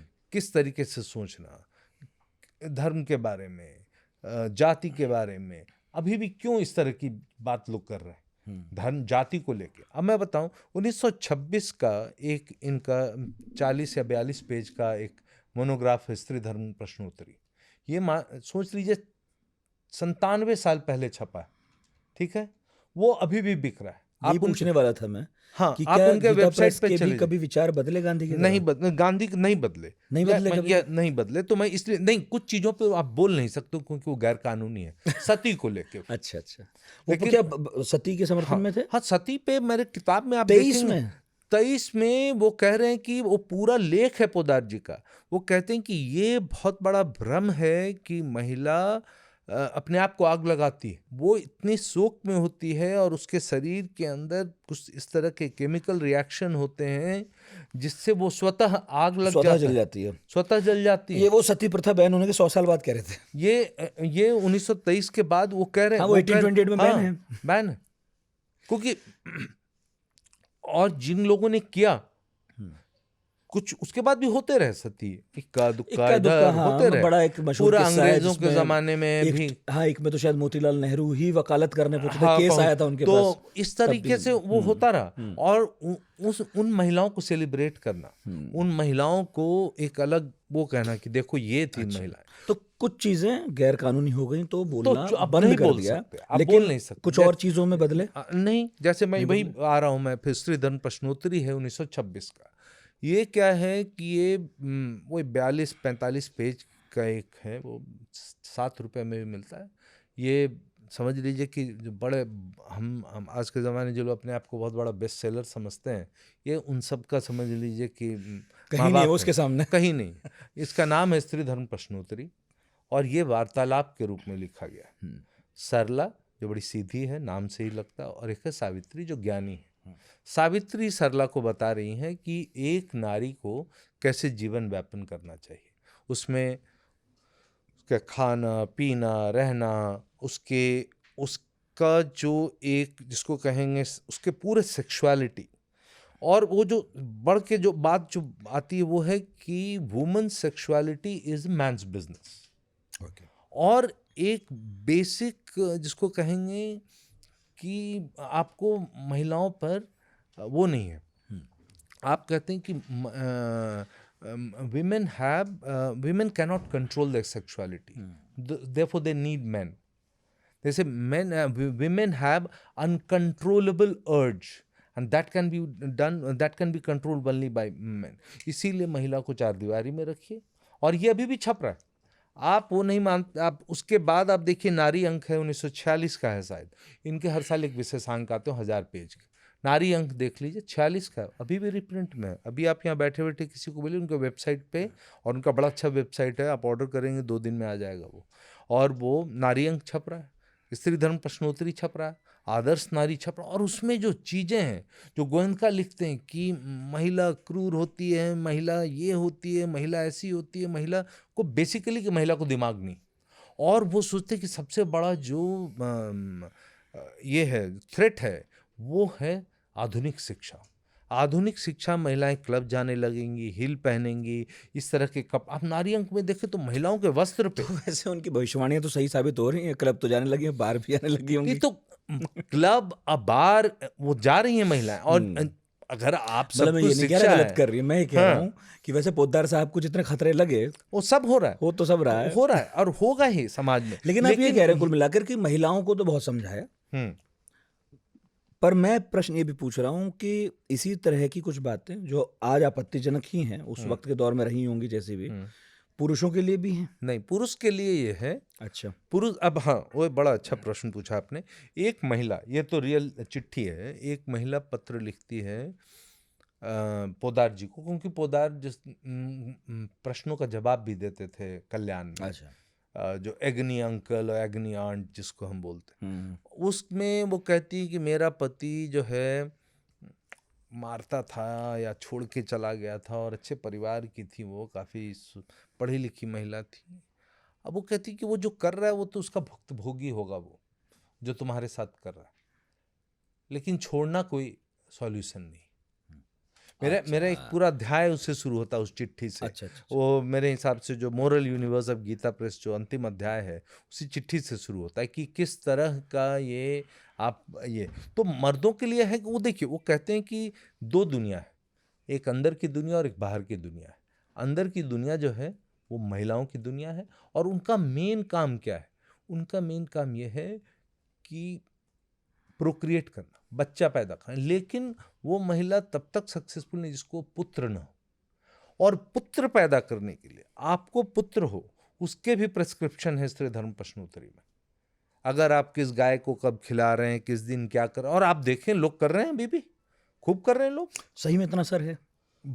कल्याण कितना बिकता है अभी?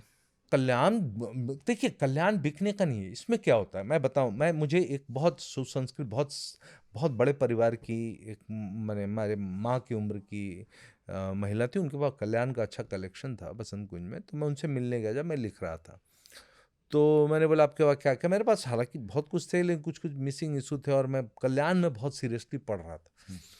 तो उन्होंने कहा कि कुछ दिया उन्होंने, फिर वो नारी अंक सिल्क के कपड़े में बंधा हुआ लेकर आई वो। तो मैंने बोला आपने बड़ा अच्छा से रखा हुआ है इसको। तो बोली ये मेरी शादी में मेरी माँ ने विदाई के वक्त दिया था।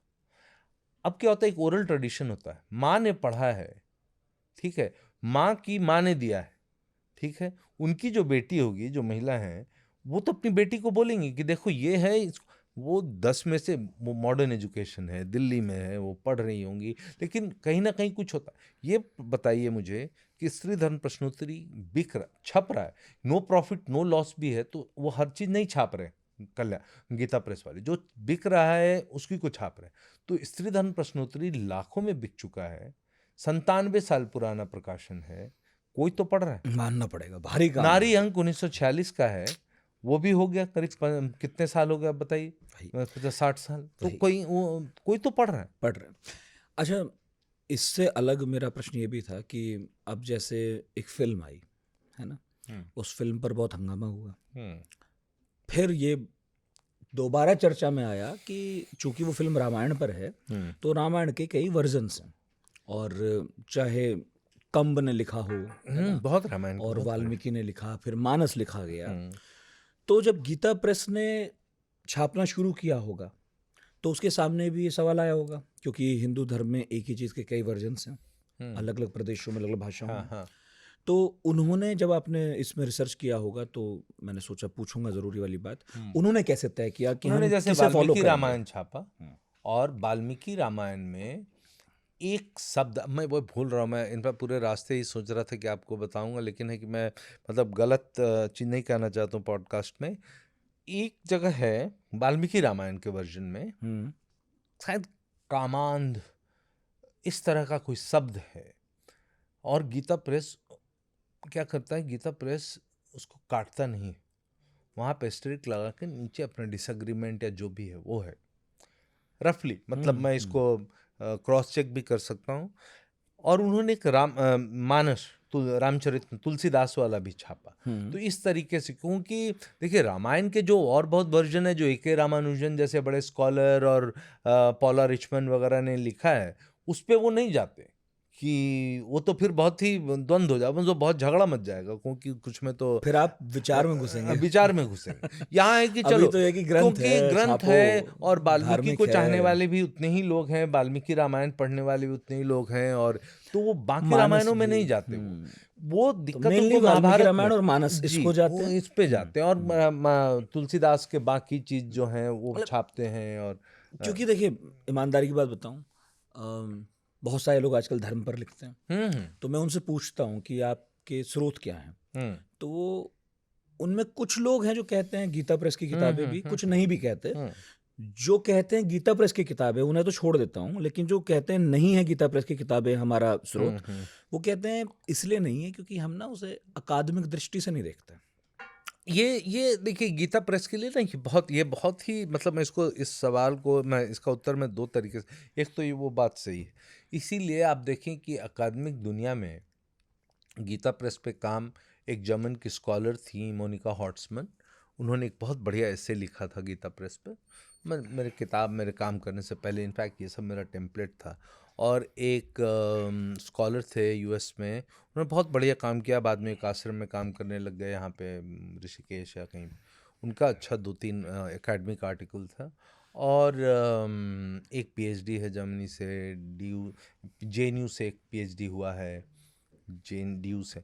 तो एक गीता प्रेस की सबसे बड़ी त्रासदी रही, गीता प्रेस को एकेडमिक वालों ने नहीं माना, तो लेकिन उससे बड़ी त्रासदी जो गीता प्रेस के लिए रही वो कि हिंदी साहित्य का जब भी इतिहास लिखा गया तो उसमें गीता प्रेस को जगह नहीं मिला। अगर आप मिश्र बिंदु विनोद का जो बहुत बड़ा हिंदी साहित्य का, वो काफ़ी 4-5 वॉल्यूम में है, उसको देखें तो उसमें एक एंट्री है हनुमान प्रसाद पोद्दार के बारे में। फिर अयोध्या सिंह उपाध्याय हरिऔध बड़े कवि थे, और वो कल्याण में लिखते थे। वो हरिऔध और मैथिली शरण गुप्त काफ़ी रेगुलर थे। तो उन लोगों ने, उन्होंने भी गीता प्रेस का जिक्र ना, जिसको था पासिंग में कर दिया या नहीं किया। पंडित रामचंद्र शुक्ल का जो इतिहास है, मतलब हिंदी साहित्य का इतिहास जो कि बहुत बड़ा, उसमें भी नहीं है। तो है कि it falling between two stools, मतलब इनको कोई पूछने वाला नहीं था। और कहीं ना कहीं उसको, क्योंकि इनकी भाषा, और उसका एक वजह बताया मुझे बाद में राधे श्याम खेमका जी ने, जो संपादक थे, और उस पे काम शायद, अब मैं उतना मैं भी कल्याण पढ़ता हूँ, उतने ध्यान से नहीं पढ़ रहा हूँ। जैसे कि अगर आप कल्याण की हिंदी पढ़ेंगे ना, तो हिंदी लगातार इवॉल्व हो रहा था 20वीं सदी के शुरुआत से, और अब फिर हिंदी वो किस तरह से इंग्लिश हो गया, इंग्लिश आ गए। अब के ज़माने में आप देखें, जो एसपी सिंह के ज़माने से उन्होंने कैसे हिंदी को बदला, एक न्यूज़ की हिंदी है, एक दूसरी हिंदी है। तो कल्याण की हिंदी ना कहीं वही फंसी रही। और राधे श्याम खेमका ने कहा कि ये नए पीढ़ी में ना, ये नया पीढ़ी पढ़ना नहीं चाहता। जैसे मैं कहूँगा निखिल ने कहा, तो बहुत बार उनके अगर पुराने कल्याण उठाएं तो निखिल ने कहा एक वर्ड होगा, या निखिल ने कहा। तो उसमें क्या होता है कि वो लोगों को, क्योंकि आप स्कूल में उस तरह से नहीं पढ़ रहे, आप कॉलेज में वो हिंदी नहीं पढ़ रहे, तो अपने आप कहते हैं कि यार ये नहीं पढ़ सकते। लेकिन फिर भी अगर रिप्रिंट हो रहा है आप ही की रिप्रिंट हो भाषा रहा में है, कहूँ, हाँ हाँ। तो मतलब लेकिन लोग, लेकिन ये इंटरनल जिसको कहें ना, अंदर में ये सोच थी उनमें कि हम इस हिंदी को और भी जिसको कहें और लोगों के करीब ले जा सकते हैं। आज की हिंदी, मतलब आज की हिंदी में वो नहीं कि अंग्रेजी शब्द आ जाएंगे, लेकिन उसको थोड़ा आप साधारणीकरण जिसको ठीक कहें। है। हाँ। गीता प्रेस की सक्सेस के बारे में अगर पूछूं, इस पॉडकास्ट के अंत की तरफ बढ़ रहे हैं, सक्सेस क्यों? क्योंकि देखिए, किताबें तो सब छाप सकते थे, और पैसे वालों की भी इस देश में कोई कमी नहीं है। तो ऐसे में अगर आपसे कहूँ तो इस्कॉन भी गीता बांटते हैं, इस्कॉन वाले भी, है ना। और जितना मुझे याद है तो रामकृष्ण मिशन की भी हाँ, बहुत लंबा चौड़ा उनका भी है। हर शहर में मैंने खूब खरीदी हैं। फिर गीता प्रेस में क्या खास है और क्या अलग है? गीता प्रेस दो तीन चीज़ें। गीता प्रेस, पहली बात जो है वो ऐसे वक्त आता है जब प्रिंट की टेक्नोलॉजी और प्रिंट पूरा जो है नया नया एक नया नया है। और ये एक, जो मैं शुरू में भी कह रहा था, एक समाज के अंदर जो एक क्राइसिस है उसको समझने के हिसाब से होता है। ठीक है, जो सॉल्यूशन, ये सनातनी सॉल्यूशन ढूंढते हैं, वो आता है। और ये नो प्रॉफिट नो लॉस पे है। और अगर आप देखें शुरू के दौर में और बाद में, जब तक पोदार जी, देखिए पोदार के जाने के बाद गीता प्रेस वो नहीं रह जाती, वो अभी भी है। लेकिन वो जो पोदार का जो एक जो ऑरा था, जो स्टेचर था, पोदार जिस तरह से लोगों से लिखवा सकते थे, पोदार जो कर सकते थे, उसके बाद कोई संपादक बहुत आए रहे, संपादक मतलब सब वेल मीनिंग थे। तो और जिसको कहें कि ये जो काम कर रहे थे, ये पहला था एक तरह। उस जमाने में आप देखें तो एक सनातन धर्म पताका छपता था मुरादाबाद से।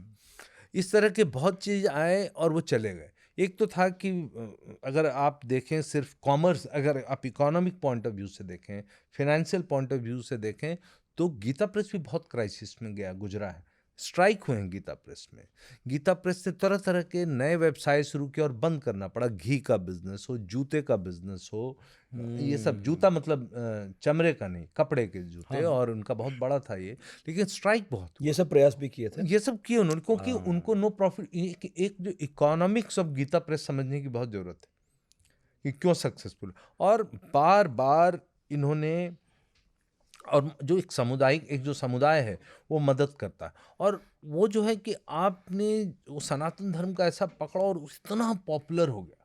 तो वो तो ठीक है, उस वक्त हुआ। हुआ नहीं, होता रहा। अब उसके बाद अभी देखिए, अगर हम आप किसी से इस कमरे में किसी से पूछें राम कैसे दिखते हैं, हाँ, या सीता कैसी दिखती हैं, तो या शिव कैसे दिखते हैं, ये हमें गीता प्रेस के प्रकाशनों से ही पता चलता है।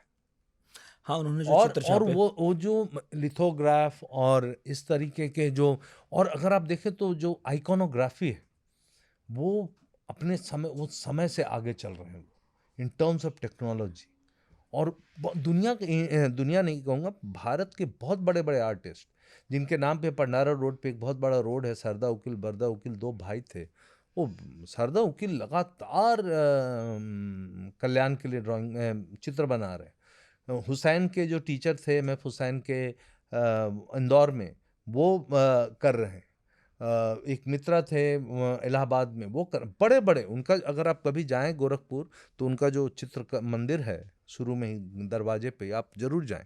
तो होता नहीं, जस्ट कॉट एवरीवन्स इमेजिनेशन। सस्ता, नो प्रॉफिट नो लॉस में कौन बांट रहा था इतना सस्ता। और ऊपर से फिर एक और काम किया उन्होंने, ये नहीं था कि मैं पब्लिशिंग हाउस हूँ और मैंने चीज़ें छाप दी, आपने खरीद ली, हमें अगर आप देखें तो गीता परीक्षा, रामायण परीक्षा, तो ये क्या होता है कि आप इंगेजमेंट आप जो है अपने रीडर से को और इंगेज कर रहे हैं।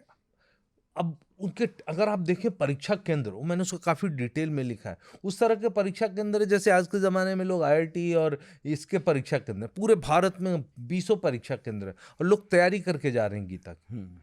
फिर भगवान को आम आदमी तक ले जाना सिर्फ कल्याण के थ्रू ही नहीं। आप देखें राधेश्याम कथावाचक जैसे कथावाचक उनसे जुड़े हुए हैं, दुनिया भर के प्रवचन हो रहे हैं। अभी भी आप जाएं तो पोदार जो गोरखपुर के दूसरे सीढ़े पे रहते थे, उधर गीता प्रेस है, उधर एक गीता वाटिका। और ये कहने की भी जरूरत है कि समय समय पर पोदार के गीता प्रेस से रिश्ते लगातार खराब होते रहे, वो नाराज हो जाते, तो बोलते मैं अब छोड़ के जा रहा हूँ। हाँ, मतलब इतना लंबा टाइम रहा होगा तो इतना जो होता है कहीं पे कि आप जिसको हम आजकल कहेंगे कि अरे रीडर ने लेकिन वहां पे गोयनका कहते थे कि तुम क्या करोगे, तुम भगवान का काम तुम कैसे छोड़ के जा सकते हो। कभी वो बोले नहीं मैं नमक सत्याग्रह में पटरौना जा रहा हूँ, तो गोयनका जी ने रोका। तो और बाद में वो रिश्ते मतलब बहुत खराब हो गए थे, वो मैंने काफ़ी डिटेल में लिखा है। और वो शहर के दूसरे छोर में रहते थे, तब तक वो एक दूसरे राधा, वो एक लंबी कहानी है। तो आप वहाँ अगर आप देखें तो अभी भी सुबह मैं वहाँ रुका हूँ, मैं वहाँ पे 20-25 दिन किताब, मैं गीता वाटिका के गेस्ट हाउस में रहता था, सुबह 4 बजे से शुरू हो जाता है। और वो सिर्फ गोरखपुर की कहानी नहीं है, वो हर छोटे शहर बड़े शहर में आप देखें तो सुबह से वो प्रवचन भजन। वो नाराज नहीं हुए आपसे आपकी किताब पढ़ के बाद में? देखिए मैंने उनको कहा था कि देखिए गीता प्रेस वाले ना, उन्होंने डायरेक्ट कोई मदद नहीं की थी। उन्होंने कहा था मेरा लाइब्रेरी देख सकते हैं, जो आर्काइव का चीज़ है, जो पोदार साहब के जो पेपर्स थे वो गीता वाटिका में, क्योंकि वो वहीं रहते थे। और मैंने कहा था कि देखिए मैं स्तुति गान कर नहीं होगा, बहुत चीज़ें ऐसी होगी जो शायद आपको पसंद नहीं आएगा।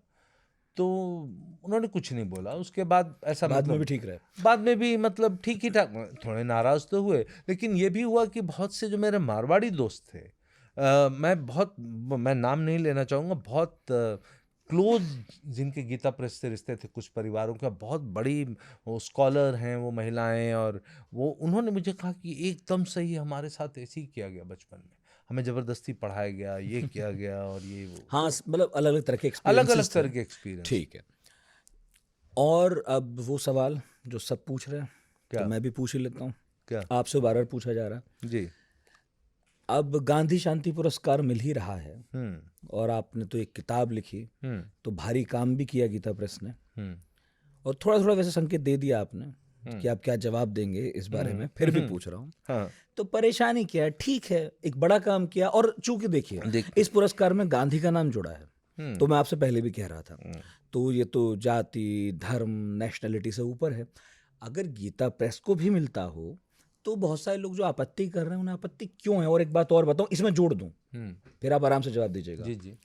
किस देश की एक बड़ी पार्टी है जो मानकर चलती है कि ठीक है हमारे गांधी, हम गांधी के, वैसे तो गांधी सबके हैं जी। उनके अंदर भी सहमति नहीं इस बात को लेकर कि गीता प्रेस की आलोचना करनी है नहीं करनी है, या फिर इस बात का ऐलान का विरोध करना है, समर्थन करना है? एकदम हाँ। पहली बात, इस पार्टी के बारे में बात कर लेते हैं। तो इस पार्टी का बहुत बड़ा हिस्सा हमेशा गीता प्रेस से जुड़ा रहा। सेठ गोविंद दास, उससे बड़े सबसे बड़े मदन मोहन मालवीय, गोविंद बल्लभ पंत, लाल बहादुर शास्त्री। और ये भी बता दूं मैं आपको कि आज तक गीता प्रेस व्यक्ति पूजा नहीं, ये आपको मानना पड़ेगा, कभी वो व्यक्ति पूजा नहीं करते।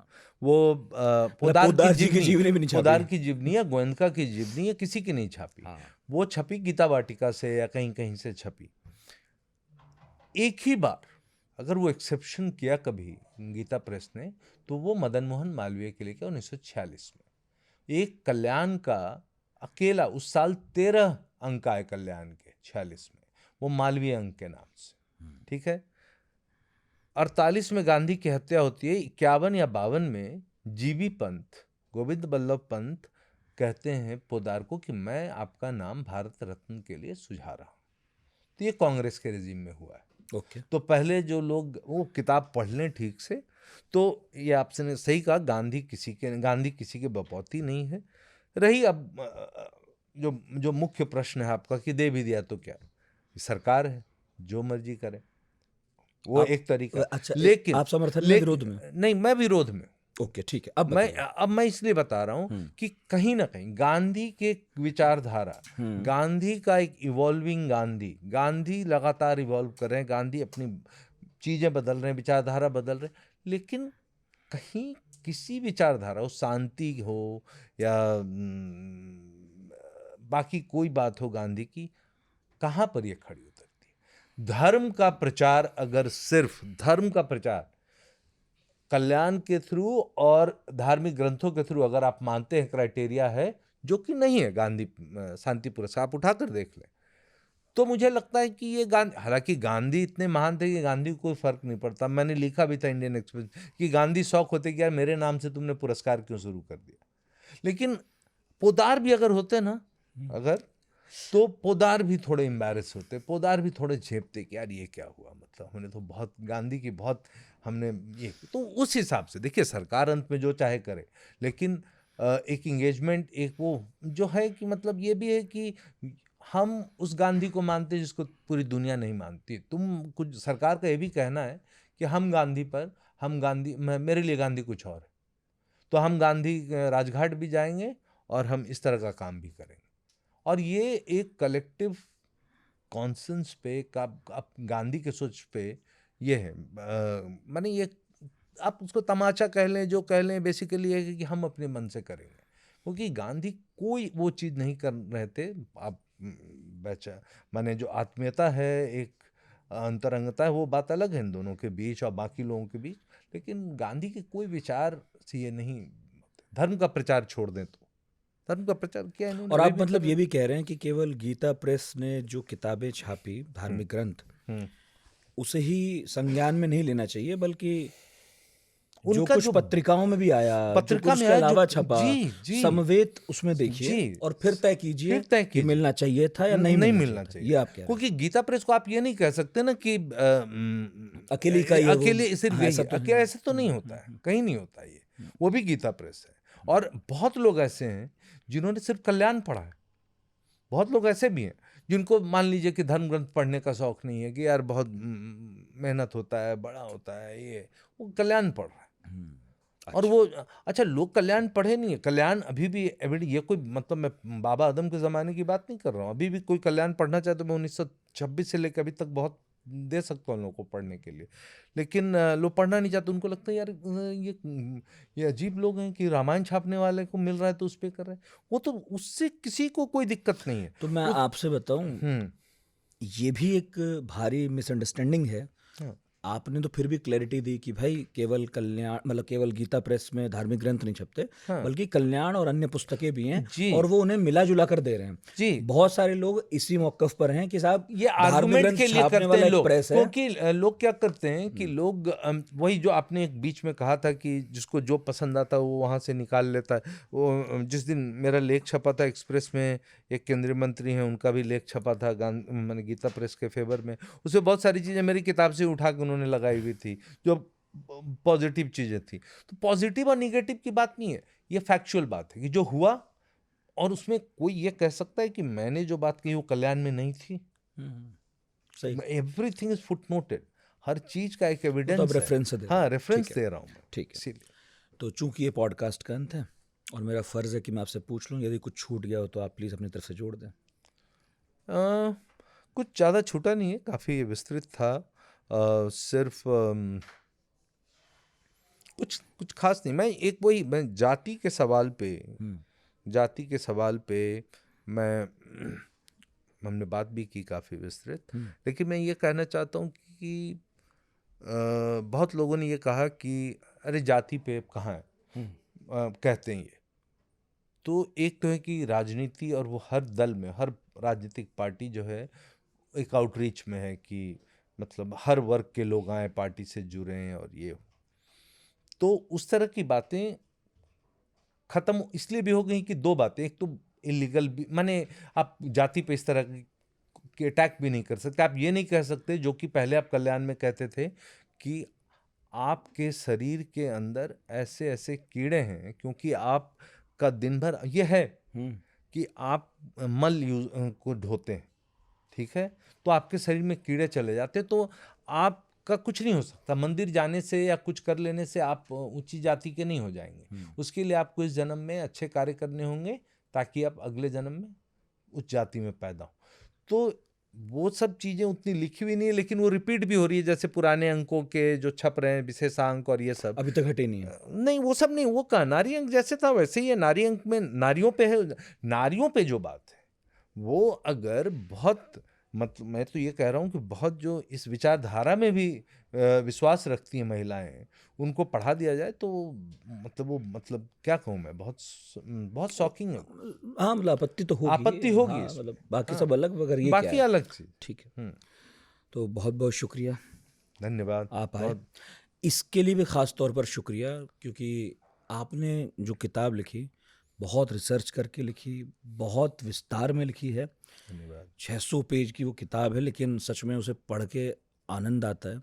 उसे पढ़ने के बाद मज़ा बहुत आता है। और फिर हमने सोचा कि जब अब ये बवाल उठाई है, आपको बुला लिया जाए, थोड़ी सी मेहनत कम हो जाए लोगों की। लेकिन हाँ, अब मुझे लगता है इस पॉडकास्ट को सुनने के बाद कुछ लोगों में ये हाँ, जिज्ञासा जगेगी कि थोड़ा सा पढ़ लेते हैं जरा। मतलब लोग ये नहीं होना चाहिए कि अरे इसने हर आदमी, हम एक दूसरे को आजकल गूगल करते हैं, बोलते हैं अरे ये आदमी ऐसा है तो इसकी किताब भी ऐसी होगी, हम पढ़ेंगे।